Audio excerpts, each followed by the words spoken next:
Welcome everybody. Thank you guys attention for a little bit here. We like to start our ceremony here welcoming our newest inductees to Illinois Disc Golf Hall of Fame. The Illinois Disc Golf Hall of Fame was established in 2019 to recognize as key individuals who have made an impact on the sport of disc golf here in Illinois. Each of these members had to have a favorable standing and an honorable reputation within the disc golf community. Has made significant contributions to the sport of disc golf through development, promotion, leadership, and/or sportsmanship that merit our recognition and respect. They've been given back to the sport with a passion that transcends personal gain, and they've dedicated at least 10 years of service to the disc golf community in Illinois. All the bios and photos of our members of our Hall of Fame are on IllinoisDiscGolf.com. The state coordinators and the previous members of the Illinois Hall of Fame are those who vote these members in. The bar is high to be nominated, and it's even higher to actually be elected in the Hall of Fame. These guys truly deserve the honor they have. I do want to recognize our current members of the Hall of Fame. First, we'll start with the four guys that are not with us anymore. That's Old Man Wallace, Phil Corrigan, Steve Maddle, and Terry Batten.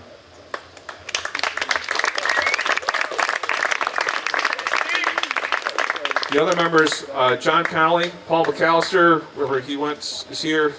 There he is.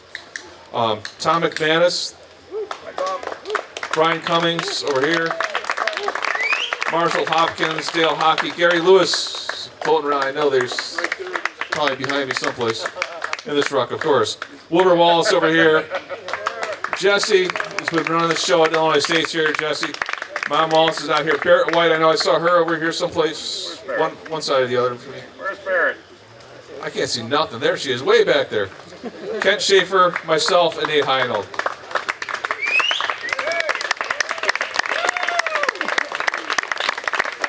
This year we're inducting 3 individuals, and we're going to start off, we do this in PDJ order. So introducing our first, Bob Ryan will be our first inductee. If Bob, you come up. And Gary, where are you at, Gary? There you are. Gary's first.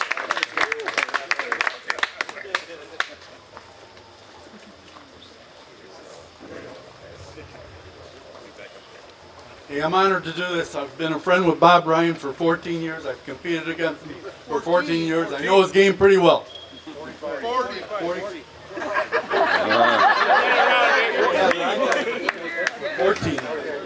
I quit. And you better behave. It looks like the whole Bob Ryan family's here. They're Italian-Irish, so be careful. So. Anyways.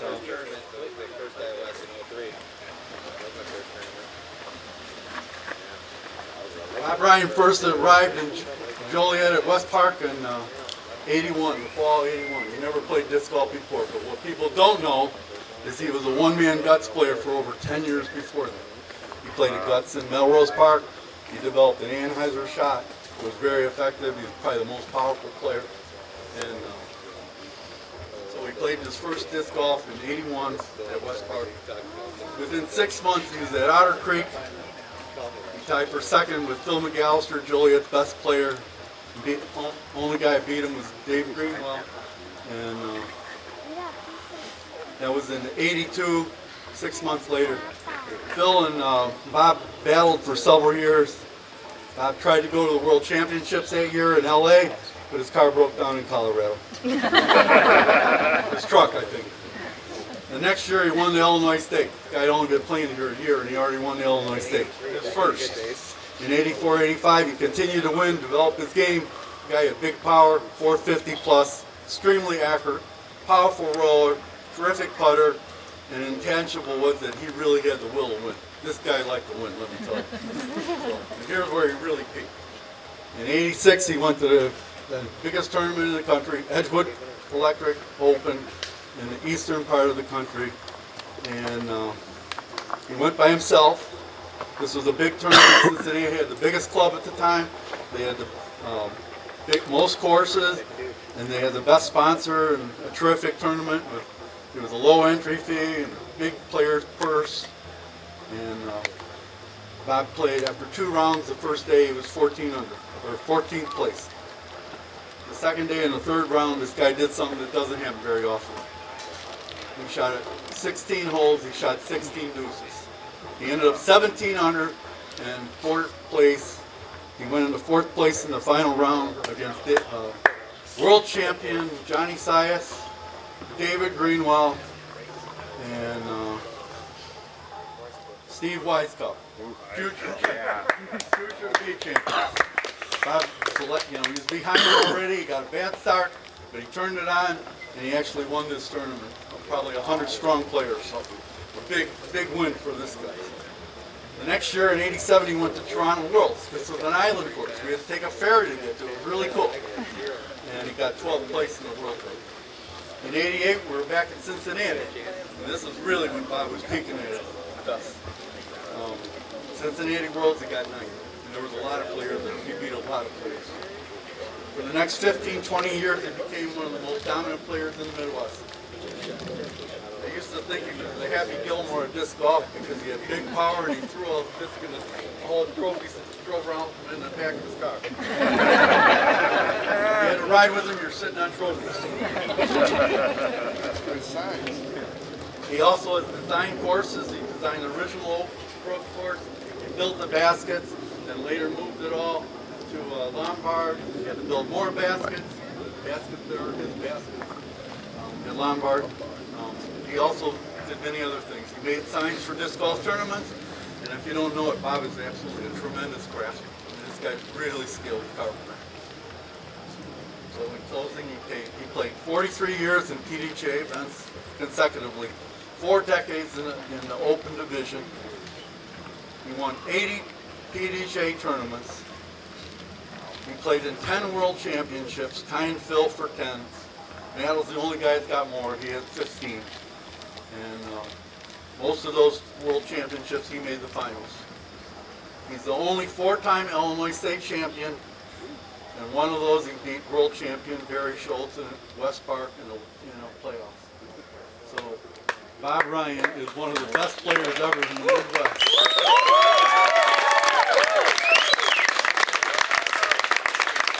And I think he's the greatest player in Illinois ever. Thank you.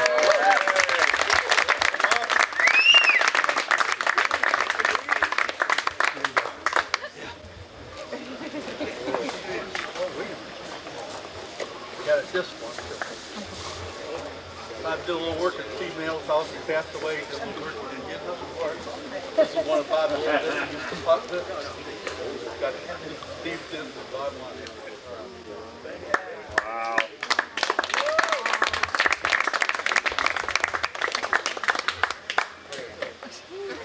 Speak into this. So I wrote something down so I don't forget anybody. I first want to thank Tom McManus and everyone he works with who's done all the work on it. Mike Caputo. I also want to say thanks to all my family that is here, my wife, my stepkids, my nieces, my nephews. I think they just came here for the free beer and weed, but I'm not sure.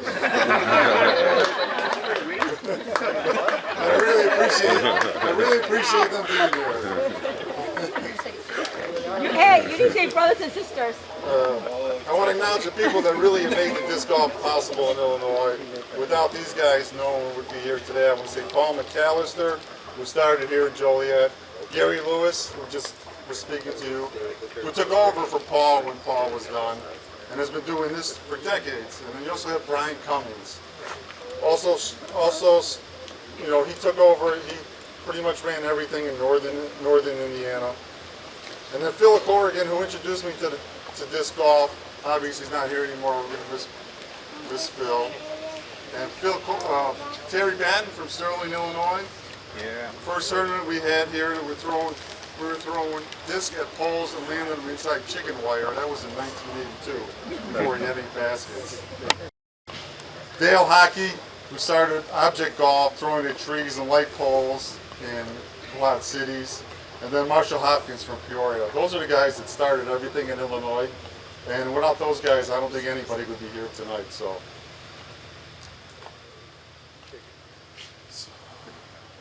I also want to acknowledge one other guy that I don't think really gets enough credit.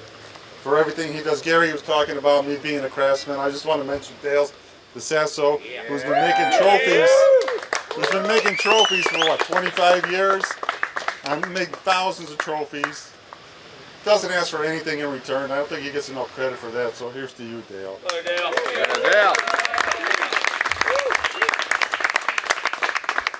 I also want to say thanks to Jesse because he took over for Gary, and he's been doing a great job ever since.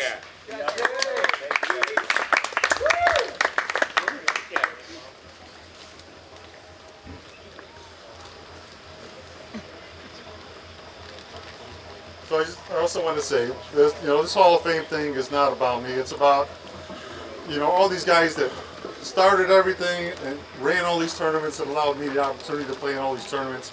I won a bunch of tournaments, but it's really those guys that did everything and gave me the opportunity to play, and I really appreciate it. All the hundreds and literally thousands of people that have volunteered their time and did all of this stuff. And Leo Borowski, I know he's on the camera over there. He's done a lot for Joliet. But I mean, I really appreciate it from everybody. Just being recognized this evening has been a big plus. I just want to say one last thing about Dan Pastore. You guys are going to hear about him in a couple of minutes. Dan and I were friends for about 35 years. We traveled a lot of tournaments together. Unfortunately, we lost him about 5 years ago. And I know one thing for sure, that he would be jumping up and down knowing that me and him were being inducted at the same time. So I just want to say a big shout out to Dan. Dan, we miss you and congratulations. And to his kids who are here this evening to accept his award, thank you very much to them. And that's pretty much it. Thank you.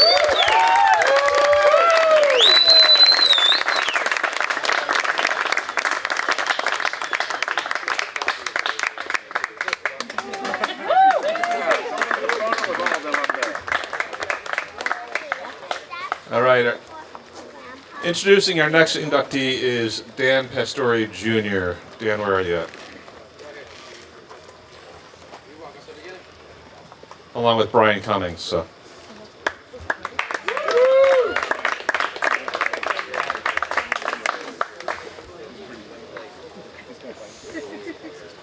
Sorry if I'm a little emotional. Whenever me and my dad would go somewhere, and we run into a Hall of Famer, ex-world champ, he would see them 100 feet away, a couple 100 feet away, it didn't matter. He would point them out to me and yell it, make sure they knew he was coming, and everybody else knew that was that guy. And some of the times, I wouldn't even know his name. All I know is, that guy is in the Disc Golf Hall of Fame. He's an ex-world champ. And took me a while to figure out his name because my dad wouldn't stop talking. At tournaments where me and my brother would go and play in the tournament, we were playing the junior division or MA3, MA4, we were just starting out. We'd come back Tournament Central. Be like, all right, where's Dad at?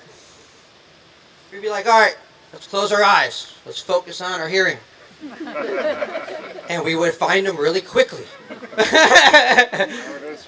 He's, I'm just like him. I don't need this mic. I could put this thing down. But they said, hold it up for the camera guy.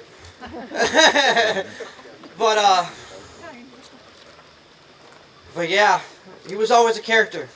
Everywhere he went, if you met him one time, or you met him 100 times, I can guarantee you, you would not forget.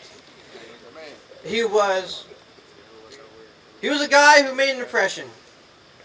And for the most part, it was good impressions. And he was somebody you can never forget. I mean, I don't know what else to say, but I'm now passing the mic to Brian Cummings.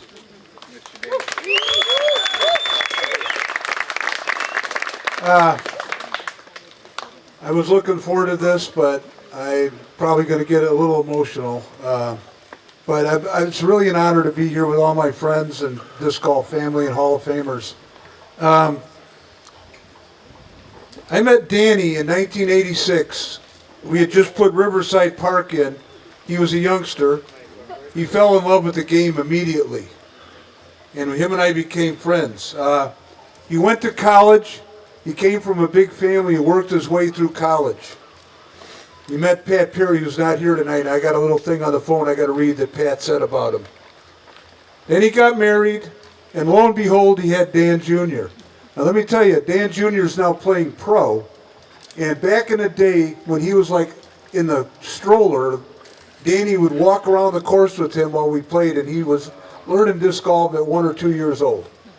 So somehow it rubbed off on him. That really makes me feel, I don't know what to say. But Danny got really good. He became a pro. I don't know all his statistics. The main thing I can tell you about Danny is everybody already knows he's one of the best people you ever meet or have met. And it was all about family. It was about disc golf and his faith in God. And that's how Danny was. And he affected me in a lot of ways. And he's one of those people that would come up and hug me, but if he thought I wasn't doing something right, he'd tell me. And that's how he was, and I respected that. That's a true friend. You know, and here's an example of what kind of guy he was. At Lemon Lake, when our club built Lemon Lake, Danny went out and bought a $400 chainsaw and cut down Fairway 13, 100 trees in one day, and he had a broken toe. Most people would sit on the couch, and there he was. Another thing about Danny, he had a great sense of humor, and about 10, 15 years ago, I'm on the way to a tournament, 6:30 in the morning. I know he's going. My phone rings, and I see it's Dan Pastore. I think, man, he must have car trouble or something. Guess what? I answer the phone, he's laughing. He told me the most brutal joke I've ever heard in my life, and I can't repeat it here. I almost got in an accident. I was laughing so hard. So I'll tell you the joke afterwards, but I can't say it right now. But that's Danny. He asked me to godfather to his daughter, and that was a great honor. So, like I said, I really heartfelt about this. His son Vinny and I have started doing the memorial. We did the first one at Riverside Park. That's the first place he ever played. But he was living out in Aurora, and the Aurora guy said, "Oh, we'll take it over." Well, they didn't take it over, so I called Vinny up and said, "We got to do this." So we're having it out at Tom Woods every April, and it's a fantastic event. Well, I just say this. Nobody gave better hugs, and nobody, you know, he touched a lot of people's lives, and that's the main thing I can say about him. And you know, disc golf it's more than just a game. It's a family, and it's people who really love playing it. You get to know a lot of my best friends I met in this game. So again, it's an honor to be here. I'm just going to read what Pat had to say about Danny because they were dear friends, okay? I thought about Danny getting into the Hall of Fame. Dan would be so proud and thrilled to be inducted in the Hall of Fame, being part of the same class as Bob Ryan, which Bob Ryan already mentioned. It's not, he could have imagined something so good. Bob and Danny were good friends. Danny considered Bob the best disc golfer in the area when I first started playing in the late 80s. He looked up to Bob as a disc golfer and a person. Anybody who knew Dan knew his priorities: family, religion, and disc golf, not always in that order. Dan loved to play disc golf. He loved the game, but more importantly, he loved the fellowship with the disc golf community. Dan didn't get into the Hall of Fame on his ability to play disc golf. He was a good player. He would agree. He was never the best player. Dan was selected because he was the best at other things he brought to the game: love, energy, and enthusiasm. Everybody who knew, he knew was greeted with happiness and a big hug. He was a constant ambassador of the game. It didn't matter who it was. Whenever someone crossed his path, he never missed the opportunity to tell people about disc golf, express his love for the sport and to the people in the game. Many of you know Dan worked on the road construction during the summer, worked 70 hours a week, however, still managed to play tournaments on Sunday. He was not a wimp by any means. In December through March, the off-season for construction, Dan went and traveled out west and made friends with some people like Nate Doss, Ken Climo, Valerie Jenkins, to name a few. I miss my brother and doubles partner every day. He left this earth way too soon. But I know he's looking down on us today with a big smile on his face. Thank you, everybody.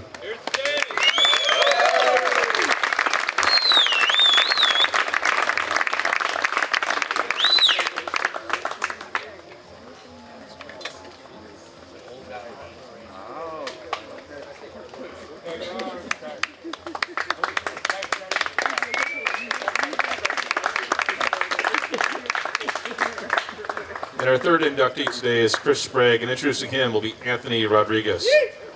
Chris, come on up here. Hello, hello. This is dangerous to give me a microphone, you guys. Everybody knows that. Sprague, come on over here. Chris, you've had a long time to ask me to do this, and he got a hold of me Wednesday and said, Twan, could you do me a favor? Could you, bring me into the Hall of Fame? And I said, sure. A couple things though, right? I got to stop yelling at Democrats on the internet. That's the first thing, and I did that for you. But no, this is. Usually I could speak without having to read anything because that's just what I do after a couple Bud Lights. But when I got his resume, I looked through it and went, oh my gosh, there's no possible way I can do this on a whim mentally. So. Chris, are you ready? Let's get going here, guys. Whoa, this is long, guys. Ladies and gentlemen, fellow disc golfers, friends and family, I want to begin by saying how truly privileged I feel to stand here today. I'm not a Hall of Famer, never will be. To be here among the greats of this game, the ambassadors of our sport, and to have the honor to introducing my dear friend and fellow competitor, Chris Sprague, is the highest privilege of my life. This year's Hall of Fame class carries special meaning, with names that reach deep into history, the heart of Illinois disc golf. Danny Pastore, gentle giant, man who truly gave his shirt off his back. Biggest heart, his kindness touched everyone we knew. Rest in peace, Danny. Bob Ryan, one of the fiercest competitors this stage has ever seen. Name etched into the Illinois State Championship trophy more times than any other. Bob continues to be a shining example of competitive excellence. Now we got Chris. If you were to combine the generous heart of Danny with the competitive fire of Bob, this is what you get. A man whose spirit carries the best of both. Here we go with the achievements. Chris began competing in '97. In nearly over 3 decades has entered more than 500 sanctioned events, earned his place in the 100-win club, and collected over $131,000 in winnings. He has competed at every level, from intermediate AM to open to masters. 81 top 10 A-tier finishes and 13 world championships to his name. Proudest moments that you sent me a lot, but I had to narrow it down. 05 KC Wide Open, defeated Kenny Climo by 6 strokes, receiving a hug from the champ after the last putt. 05 PDJ Mixed World Title with Angela Chikfa, I was going to butcher it. 06 Marshall Street Disc Golf Championship, rallying from 5 back of Barry Schultz with 14 holes left to claim victory and promotion to the Innova Team Champion. Whoa! 06 PDGA National Points Title, recognition the best across an entire season. 06 Des Moines Challenge, arriving at 3 a.m. after a cross-country RV breakdown, then winning 9 strokes over Kale and Matty O. 07 Plastic Pilots Open California, special win with his father caddying, showing him the best disc golf of his life. 2016 Pro Worlds, shooting the hot final round to make the finals, finishing 4th. Even today in Masters, Chris continues to prove himself on the biggest stages. So, touring and contributions for Chris. He just didn't compete, he carried the torch to Midwest Disc Golf. Early 2000s, he stepped into the role of the region's most successful touring pros, logging endless miles and sharing tight-knit camaraderie with all the players. Chris has given so much to disc golf as even taken from. He has logged more than 6,000 hours designing and building Camden 2 in Milan. Now one of the Midwest crown jewels and hosts of the 2017 Am Worlds. His philosophy of weekly work days has resulted in more than 1,000 documented work days since 2009. Take note. His design work also extends beyond Illinois. with courses in Centerville, Davenport, Bettendorf in Iowa, as well as Haven Hills and Aledo, Illinois. His service routes run deep. Pouring concrete pads in 97 with Juliana Corver, cutting trails at Big Creek and battling briars at Westlake and Devil's Glen. He has also developed a format and scoring system used to this day at Iowa team tournaments, strengthening team cultures across the region. Chris has a gift for explaining the game's mechanics. He was selected by the PDGA to demo disc golf for billionaire William Morris, who owns the Augusta Chronicle. That demo, where he hit metal 3 times while calling his shots, of course, directly inspired launch of the NCAA National Disc Golf Championships in Augusta. He's given 50-plus private lessons, represented Innova at Fan Days, runs demos at NT events, and for 7 years has hosted an annual YMCA Kids Camp, teaching over 140 children each summer with safety and joy. Chris's journey has also carried it with an unimaginable hardship. March 12, 2024, he endured the devastating loss of his beloved son, Samson, best friend and companion on the course. Samson was a bright, creative soul who loved sports, books, animals, and building Minecraft worlds with his dad. Wise beyond his years, he once said, "Just because I'm scared doesn't mean I don't want to do it." That spirit lives on in Chris. Through grief, he has found the will to keep building, teaching, and giving back. Every course he touches, every player he mentors, every time he steps on the tee, he carries Samson with him. And we know Samson is watching down, proud beyond words of his father today and every day. For those who don't know Chris personally, watch him when he holds a disc. He never sits still, spinning in his hands, twirling on his fingers, shifting from one grip to another. That's Chris in a nutshell. His mind's always moving, his creativity always flowing, his energy always searching for what's next. He's a rock hound. Eyes to the ground in case he spots the next hidden treasure, an agate, geode, fossil, seeing potential where others see nothing. That's his gift, finding beauty where others overlook. The lesson, don't let your disc, your dream, or your purpose sit idle. Keep it moving. Chris, you have inspired us with your play, your courses, your creativity, your relentless energy. But more than that, you've inspired us with your heart. Through triumphs and through unthinkable loss, you've shown us what it means to endure, to keep giving, and to keep leading by example. Success isn't just measured in wins, it's measured in lives touched and legacies built. And by that measure, you've been a Hall of Famer for years already. Tonight simply makes it official. Please join me in honoring and welcoming Chris Sprague, Illinois Disc Golf Hall of Fame, class of 2025. Love you, brother.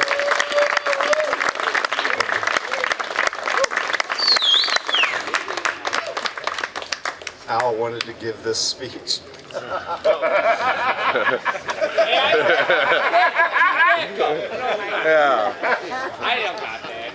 I obviously picked Twan for a reason, and I'm really heartfelt about your mother. And what a beautiful speech, and I really can't add more than what Bob said about all of what Illinois means and all of the pioneers that set the stage.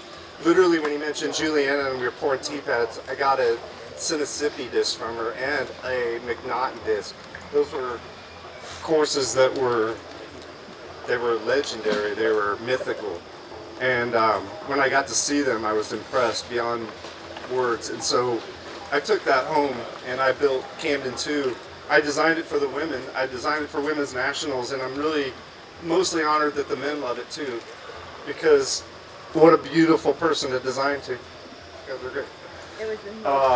But anyway, I really didn't plan a speech, and I can't say more than what Anthony said. It was amazing. Thank you. I picked you for a reason. You're a wonderful person. And I want to thank Innova Champion Diffs, obviously, for supporting me since 2003. I want to thank Iron Line Disc Golf Supply, and Huck Lab and all the people that sponsor me. But beyond that, I want to thank my family and friends. And the most important thing is that you said it, Brian, this is a family.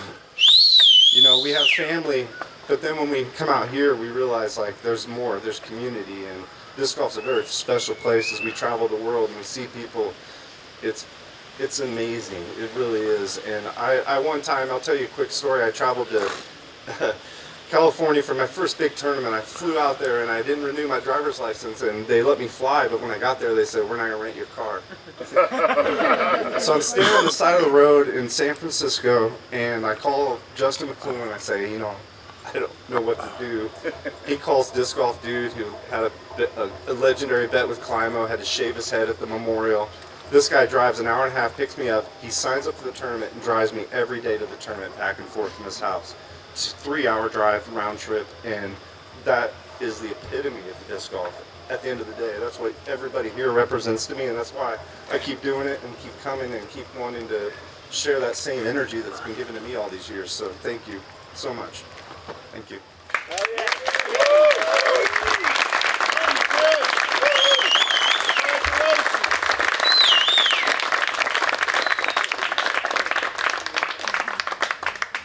All right, one more round of applause for 2025 class of the Illinois Disc Golf Hall of Fame. All right, thank you all. We got this for sale if you want to buy some. I'm sure these guys will keep signing autographs on them if you want them. Thanks.